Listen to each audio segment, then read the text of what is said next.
Efforts have intensified to secure a deal for a ceasefire in Gaza and the release of hostages, with talks resuming in Cairo on Saturday. Hamas said its delegation was traveling in a positive spirit after studying the latest truce proposal. "We are determined to secure an agreement in a way that fulfills Palestinians' demands," it said. U.S. Secretary of State Antony Blinken said, "Taking the ceasefire should be a no-brainer for the militant group." Hamas's negotiators have returned to the Egyptian capital to resume long-running talks, brokered by Egypt and Qatar, that would temporarily pause Israel's offensive in Gaza in return for freeing hostages. In a statement released last night, Hamas said it wanted to mature the agreement on the table, which suggests there are areas where the two sides still disagree.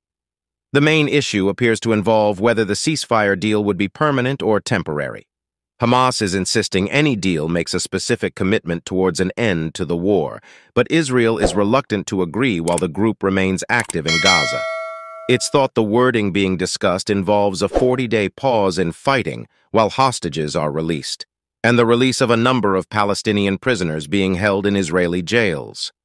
Israel's Prime Minister Benjamin Netanyahu has repeatedly insisted there will be a fresh military ground operation in the southern Gazan city of Rafah, even if a deal is agreed. Israeli media reported on Saturday that his position remained unchanged despite the latest round of talks.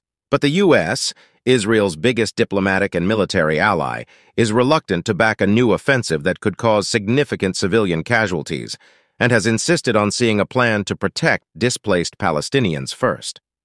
An estimated 1.4 million people have taken shelter in Rafah after fleeing the fighting in the northern and central areas of the Strip. Addressing the prospects of a truce on Saturday, Minister Benny Gantz, a member of Israel's war cabinet, said, "An official response to the outline has not yet been received.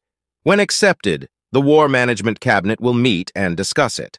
Until then, I suggest to the political sources and all decision-makers to wait for official updates, to act calmly and not to get into hysteria for political reasons." The director of the U.S. Central Intelligence Agency, CIA, Williams Burns, has traveled to Cairo to help broker the latest talks, according to two U.S. officials who spoke to the BBC's U.S. news partner, CBS News.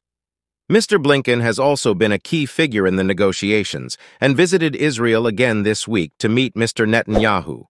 Speaking on Friday in Arizona, Mr. Blinken said, "The only thing standing between the people of Gaza and a ceasefire was Hamas." So far, ceasefire talks have continued for months without a breakthrough. There hasn't been a pause in fighting or a release of hostages since the end of November.